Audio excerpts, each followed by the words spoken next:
네. 유승민 원내대표의 거취 어떻게 되나 모든 언론이 지금 얘기하고 있습니다. 새누리당 쪽 입장을 대변하는 것으로 보이는 전 한나라당 안형환 대변인 그리고 박용진 전 민주당 대변인 만나겠습니다. 안녕하십니까? 네, 안녕하십니까? 네네. 그 국제 무대에서 국제사회에서 영원한 적도 영원한 동지도 없다. 똑같이 정치도 그런 것 같아요. 그렇죠? 지금 어떻게 돼가는 것 같습니까? 안형환 전 대변인, 유승민 원내대표 사퇴에 대해서 청와대의 노골적인 요구에 새누리당안도 이제 완전히 친박 비박 이렇게 대립하고 있는 걸로 보이는데, 네네. 네, 그럼 분석 좀 해주세요. 네. 일주일 사이에 정치가 지난주 저희들이 이야기하던 시절에는 때는 이런 얘기가 전혀 없었죠, 사실. 그렇죠. 박근혜 대통령께서 국무회의에서 네. 아주 정말 예상 밖의 센 이야기를 하면서 이제 여기까지 지난 일주일 동안 모든 신문의 일면이랄까요, 정치면을 달궜던 게 유승민 사태입니다. 네. 그런데 이제 현재는 어제부터 좀 사태가 진화되는 그런 국면이다. 이렇게 지금 언론들은 분석을 하고 있습니다. 네, 메르스도 진화되는 것 같긴 하더라고요. 그러니까요. 네. 그래서 어제 그제까지만 하더라도 친박계 의원들이 나서서 지금 당장 유승민 대표가 물러나지 않으면은 당이 깨질 것 같은 그런 분위기였습니다만은 네. 최고위원회의 그제 오후를 거치면서 또 어제를 거치면서 유승민 대표에게 명분 있게 명예롭게 물러날 수 있는 기회를 줘야 되는 거 아니냐. 네. 라는 쪽으로 분위기가 모아지고 있는 것 같습니다. 물론 유승민 대표가 그에 응해서 물러날지는 아직은 미지수입니다만은 네.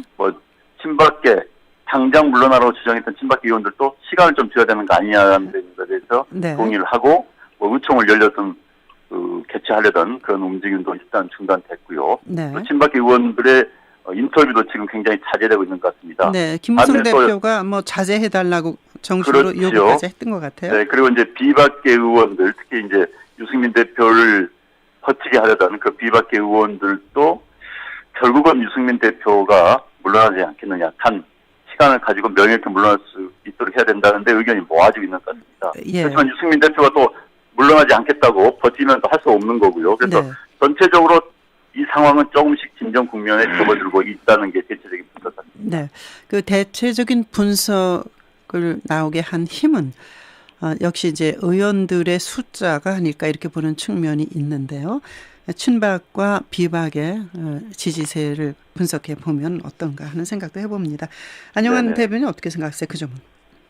그렇죠. 사실 이제 친박 비박을 구분하기가 아주 간단히 이 사람은 친박, 이 사람은 비박 하기는 쉽지가 않습니다. 왜냐하면 의원들 사이에서는 또 친소관계도 있고 하기 때문에. 네. 그렇지만 이제 현재 기본적으로 친박이라고 할 수 있는 의원들 수가 비박보다는 작은 게 맞습니다. 네. 그리고 이제 친박이란 분들의 의원들 하는 분들은 우리 청취자 여러분께서 신문을 보면 인터뷰하는 분들이 빵합니다. 네. 한 3, 4명 정도가 하지만 3명 요즘 인터뷰 나온 분은 딱 3명이죠. 네. 3명 정도가 인터뷰를 계속하고 이 방송 저 방송하기 때문에 친박계가 굉장히 전체 절반 이상을 차지한 것처럼 보일 수 있지만 그렇지는 않고요. 굉장히 소수죠. 그런데 마찬가지로 이제 비박계는 결속력이 그렇게 강하지는 않습니다. 네. 그리고 또 하나 비박계는 두드러지지 않습니다. 그렇기 때문에 비박계 의원이 나는 유승민 대표를 이러기 때문에 지지하고 버텨야 된다라고 주장하는 인터뷰를 실명을 하는 경우는 거의 없습니다. 예. 지금 그 차이 때문에 수는 비박계 훨씬 많지만은 균형이 이루어진 것처럼 그렇게 보입니다. 그렇지만 실질적으로 당내 그 전체적인 분위기는 비박계 의원들이 훨씬 많다. 드러내고 말을 하지 못하지만 그런 분위기인 것 같습니다. 예, 드러내고 말한 분들의 그 이름이 이제 갑자기 생각이 났는데 친박계에서도 김태우 의원, 김용남 의원. 근데 그 말의 언사랄까 강도는 상당히 차이가 있더라고요. 그리고 비박계는 이제 김성태 의원과 정도현 의원 대표적이 아닐까 싶은데, 아이고 남이당 얘기라도 재밌게도 보시고 참 정치 걱정하면서도 보시고 계실 박용진 전 대변인 어떻게 보셨습니까? 네, 걱정스러운 면으로 말씀을 좀 드리면, 그래서요. 유승민 원내대표가 조용히 물러나면 일이 다 잘 되는 거예요? 저는 도무지 이해가 잘 안 되는 거예요. 네. 그러니까 이거야말로 비정상의 일상화하는 거 아닙니까? 대통령이 의원들이 뽑아놓은 원내대표를 나가라고 그런다고 그래서 그 나가라고 몰이를 하고 있는 사람들은 뭡니까? 네. 당 대표가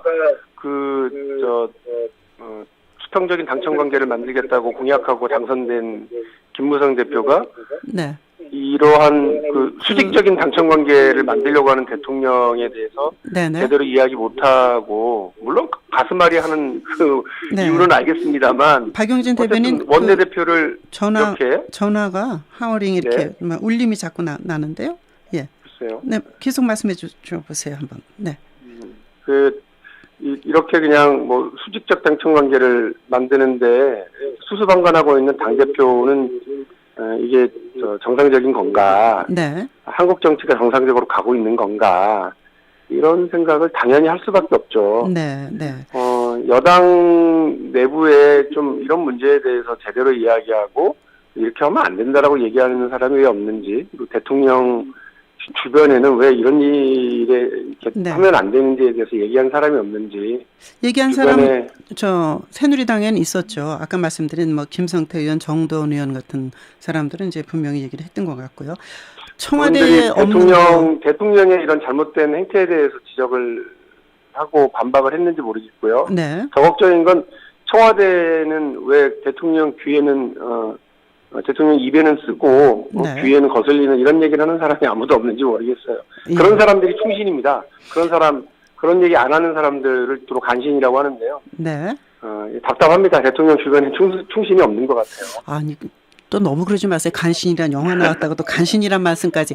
그러나 야당의 원내대표하고 여당의 원내대표하고는 역할이 상당히 다르지 않습니까? 그런 면에서 정부하고 청와대하고 손발을 맞춰야 되기 때문에 같이 가긴 힘들다라는 메시지가 있을 수도 있는 거 아닌가요? 근데 대통령께서 여당 대표하고 손발 맞추기 위해서 뭘 하셨죠? 그거 제가 모르죠. 아니 메르스 사태에도 당정청 회의를 거부한 분이 대통령 아닌가요? 청와대 아닌가요? 네. 국민들은 거의 국난 수준으로 이 하루하루를 버텨내고 있는데 네. 당정청이 회의도 안 해요? 이거야말로 비정상이 아닌가 싶어요. 네, 이게 네. 크게 잘못된 일이죠. 네. 왜 대통령이 여당 원내대표가 나하고 생각이 다른 것 같아. 그러면 청와대에 불러서 이런저런 협의도 해보고 이렇게 네. 왜 못 하시죠? 왜 굳이 대통령 당선 기념일 날은 자기 주변에 친한 이른바 친박이라고 하는 사람들만 불러서 따로 식사하시고 네. 당의 대표나 원내대표하고는 어떤 정상적인 관계를 맺지 않으시는 거죠. 네. 이거야말로 그냥 제가 아까 말씀드렸던 비정상의 일상화 아닌가 하는 생각이 들어요. 네. 소통을 좀 했었으면 좋았을 걸 그런 이제 말씀 같은데 안영환 대변인 말씀하십시오. 예. 네, 박용진 전 대변인의 말이 100% 틀렸다고 할 수는 없고요. 네. 일부 충분히 가능성도 있습니다. 네, 그런데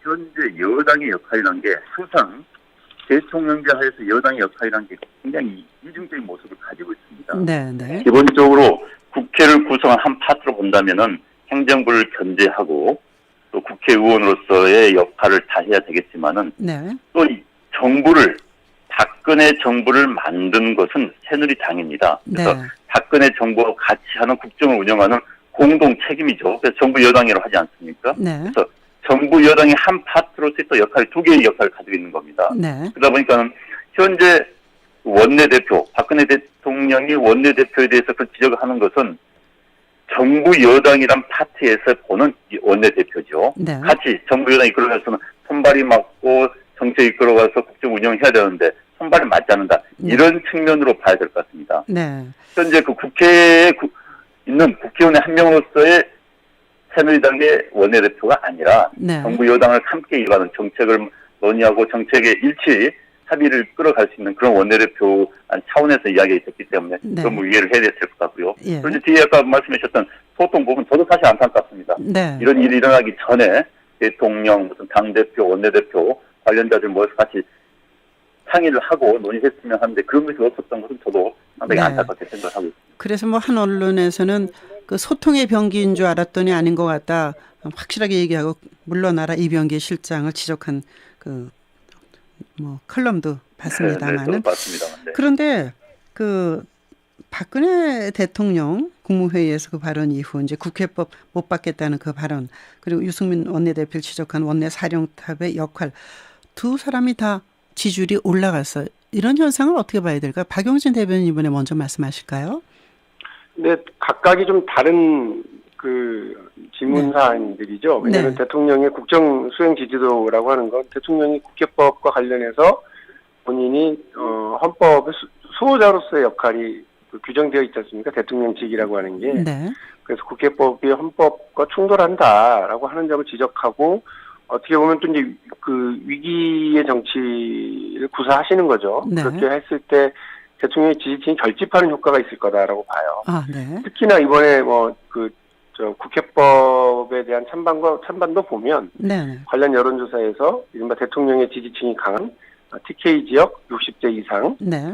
이런 부분에서 이제 많이 올라갔거든요. 아, 네. 그러니까 그런 대통령의 지지층이 하고 있다는 효과 때문에 국정 수행 지지도는 올라가죠. 네. 근데 반면 이제 유승민 원내대표 같은 경우도 그야말로 전국적인 인물이 된 거죠. 도대체 저 사람이 누군데 대통령이 콕 찍어서 저렇게 대선 주자, 예, 여권의 대선 주자 4위. 그렇죠. 그러니까 어떻게 보면 원내대표라고 하는 게 그 당대표의 약간 그림자 역할, 그리고 말씀하신 것처럼 여당 원내대표이기 때문에 대통령의 그 입법을 뒷받침하는 그런 그림자 역할이거든요. 그래서 조용한 스탠스이고요. 실질적으로 권력을 행사하거나 결정권이 많기는 합니다만 그럼에도 불구하고 정치적 부각은 덜 됐는데 이번에 아예 뭐 대통령이 딱 탑 꼭대기 올려놓고서 이렇게 하고 있기 때문에 많은 사람들이 쳐다보는 효과가 있는 것 같습니다. 결국은 이제 정치인들은 자신의 부고기사 죽었다는 기사 말고는 이름 나오는 건 다 좋다 뭐 이런 얘기가 있는데 들이받으니까 올라간다 뭐 이런 얘기가 될 것도 같은데 자 김무성 대표의 역할 어떻게 보셨습니까? 지금까지 유승민 원내대표를 대하는 모습 변화가 좀 있었죠? 아무도 말씀하고 싶지 않으신가 봐요. 제가 말씀드리겠습니다. 네. 사실 김무성 대표 같은 경우는 입장이 굉장히 강력하죠. 그렇죠. 일단 전제는 당이 깨지면 안 된다. 네. 라는 거죠. 뭐 이제 언론에서나 또 일반인들이 솔직히 친박이니 비박이니 하면 전화 상태가 이상해서 다시 한번 끊고 안영환 대변인은 연결하고 여보세요? 박용진 여보세요? 네네. 지금은 좋아졌습니다. 말씀하십시오. 예. 네네. 그러니까 김무성 대표는 상당히 곤란한 입장에 처해 있다고밖에 볼 수 없죠. 네. 왜냐하면 이제 김무성 대표 또 당 전체를 본다면은 이번 파국에서 가장 큰 목표는 당이 깨져서는 안 된다는 게 기본입니다. 네. 네. 그렇다면은 외부에서 친박이니 비박이니 갈등을 보고 또 언론에서 그런 보도를 하다 보니까 당이 곧 파국이 이를 것으로 보는 시각들이 있는데 그렇지 않다는 것을 보여주는 것이 당대표로서는 가장 큰 당대표 해야 될 역할이죠. 네. 그러다 보니까는 뭐 박근혜 대통령 편을 들 수도 없고 유승민 대표 입장에 편을 들 수도 없는 상황에서 그렇다면은 결국은 대통령에게 원내대표가 이길 수는 없다. 이런 가장 기본적인 이야기를 할 수밖에 없었을 겁니다. 예. 이길 수가 없지요. 대통령과 원내대표 정부 여당 내에서의 그렇죠. 권력 구조라 본다면은. 그런데 이제 그렇다 해서 대통령을 또 많이 비난해서 한다면 굉장히 당이 파고 이를 수밖에 없고 결국은 원내대표가 명예롭게 물러나야 되는 거 아니냐라는 식으로 이야기를 하고 마음을 정하고 지금 이야기를 조금씩 해왔던 것 같습니다. 그것을 말 바꾸게 표현한다면은 그런데 아마 본인은 그렇게 생각을 하고 최소한 대통령이 상처를 입지 않고 유승민 원내대표도 함께 일해왔던 사람 아닙니까? 그렇죠. 상처를 입지 않는 범위 내에서 피해를 최소시키는 상황을 관리하기 위해서 유승민 대표에 대해서 조금씩 참아라. 결국은 명예롭게 물러나야 되는 거 아니냐. 또 현재 당 분위기가 그렇게 가고 있습니다. 그래서 그런 것을 의도했고 그런 뜻대로 가고 있는 것 같습니다. 네, 추경이 상당히 급하지 않습니까? 메르스고 뭐 여러 가지로 당정 협의를 유승민 원내대표가 직접 주재하려다가 원유철 정책위장이 주재하는 걸로 조정이 됐다고 그럽니다. 그다음 추경안이 통과되는 데까지는 이제 여러 가지 절차가 있기 때문에 한 20일 정도 걸리지 않겠습니까? 언제쯤 유승민 원내대표가 본인의 의사로 사퇴할 걸로 보시는지 사퇴를 기정사실로 하는 것도 이거 잘못된 거긴 합니다만 원내대표의 임기가 또 있는 거니까요. 박용진 대표는 이런 사태를 어떻게 보십니까? 아니, 뭐 제가 계속해서 비정상이 일상화되고 있다고 말씀드렸는데요. 네네. 그러니까 유승민 원내대표가 뭐 지금 자기의 당무를 뭐 잘 수행하고 챙기고. 있는 걸로는 알고 있어요. 네네. 예. 그런데 그게 이른바 친박계나 대통령으로서는 아주 한시적인, 네. 적어도 뭐 7월 6일로 정해져 있는 국회 제2과정에까지만이다라고 하는지 모르겠습니다만, 네. 잠깐 말씀하셨습니다만, 우리가 보통 임기제를 두는 건 임기를 보장하기 위해서 하는 거 아니겠습니까? 네. 그러니까 임명권자의 마음대로 혹은 권력의 마음대로 이렇게 휘둘리지 않도록 하는 건데, 게다가 임명권자도 아니에요. 네. 검찰총장이나 대통령 임명하니까 부득이한 경우에는 바꿀 수도 있고 이렇게 하는데, 네.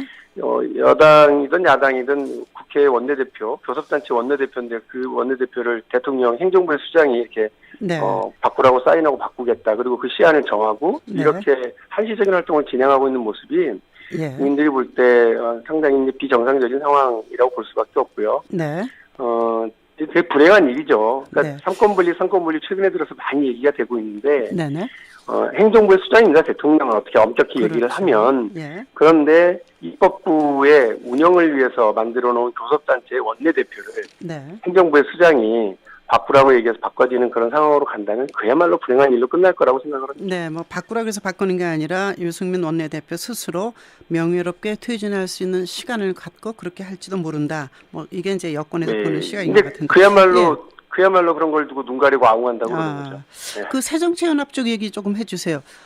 저쪽이 막 싸우니까 이쪽은 지지율이 올라갈 것 같은데 또 그렇지는 않네요. 네, 박용진 대표님. 예. 네.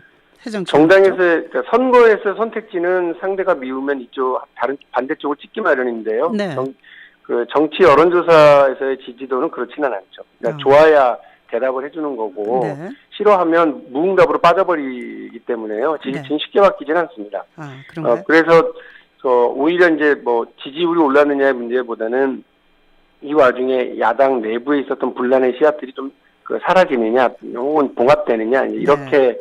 보는 게 맞는데요. 네네. 우리 경기방송이 이렇게 이제 어떤 송출 지역으로 하고 있는데 어제 부천에서 네. 원혜영 의원 사택에서 이렇게 의원들 모임이 있었던 모양이고. 그래요? 거기서 문재인 대표와 이종걸 원내대표가 여당의 이런 갈등 국면에 러브샷을 하는 그런 일이 있었던 것 같고요. 그래서 적어도 최재성 사무총장 임명을 둘러싸고 있었던 갈등은 좀 봉합되는 국면인 것 같습니다. 네, 그런 가운데 김한길 의원이 양당 정치가 수명을 다 해간다 해서 어제 국가미래연구원 김광도 원장이 이제 박근혜 대통령 싱크탱크 쪽이고 경제개혁연대 김상수 소장이 주최한 토론회에서 이 얘기를 했거든요. 네. 양당 정치 결국은 적대적 공생 관계다.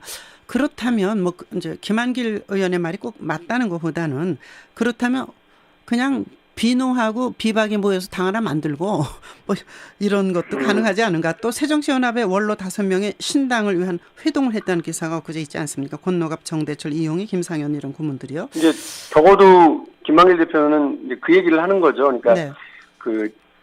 한 사람을 두고 싫고 좋고를 표현하는 친박 비박, 친노 비노 이런 방식으로 정치가 진행되는 건 불행한 일이다라는 거고요. 네. 무언가 지향을 같이 하는 사람들이 모여야 되는데 그 지향을 우리 사회의 양극단이 아닌 중도 지향으로 하자라고 하는 데에는 김한길 의원이 원래 중도 성향의 정치 활동을 계속 해왔기 때문에요. 네. 그런 면에서 예전부터 아마 올 초 무슨 인터뷰에서도 창조적 파괴라고 하는 말로 정권 정치 질서 재편과 관련해서 정계 개편과 관련해서 좀 본인의 어떤 단상을 드러낸 바는 있는 것 같더라고요. 새정치연합 원로 5명의 신당 활동은 어떻게 보이시는지 안영환 의원 말씀해 주십시오. 네.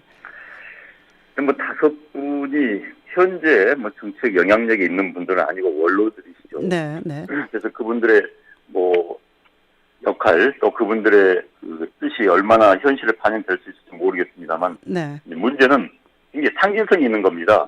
네.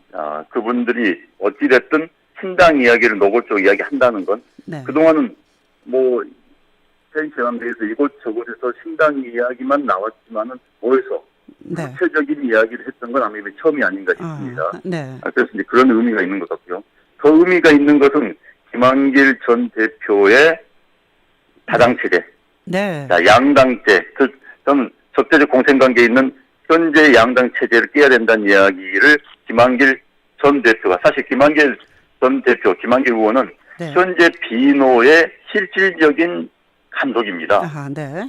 실질적인 네. 비노 그룹은 분파가 굉장히 많습니다만 그 가운데서 비노를 대표해서 한 명을 뽑으라면 김한길 전 대표가 될 수밖에 없습니다. 네. 그런 상황에서 김 전 대표가 그런 이야기를 했다는 것은 본인의 생각을 지금 노출시킨 거고 네. 또 정치인이 노출시켰다는 건 그만큼 실행할 의지가 어느 정도 있다는 이야기입니다. 네. 그렇기 때문에 저는 김한길 전 대표의 어제 발언과 맞물려서 앞으로의 행보가 굉장히 관심이 갑니다. 네. 그래서 지금 그리고 친노 예. 비노 간의 갈등, 이정구 원내대표와 문재인 대표 간의 갈등은 지금 수면 아래로 들어갔을 뿐 네. 해결된 게 아니죠. 아, 박근혜 대통령의 지난주에 그 알겠습니다. 국민 네. 발언 때문에 이 문제가 수면 아래 들어갔을 뿐 네. 사실 문재인 대표를 살려준 거죠. 문재인 일병 후학이라고 전 표현했습니다만 아유. 박근혜 대통령 때문에. 예. 그런데 어찌됐든 이 문제는 친노 비노 간의 갈등 문제는 앞으로 계속 언젠가 네. 시간이 되면 다시 부각되고 확대될 수밖에 없을 것이라는 네. 게 뭐 저희들 본 시각입니다. 예, 친노, 비노, 뭐 친박, 비박.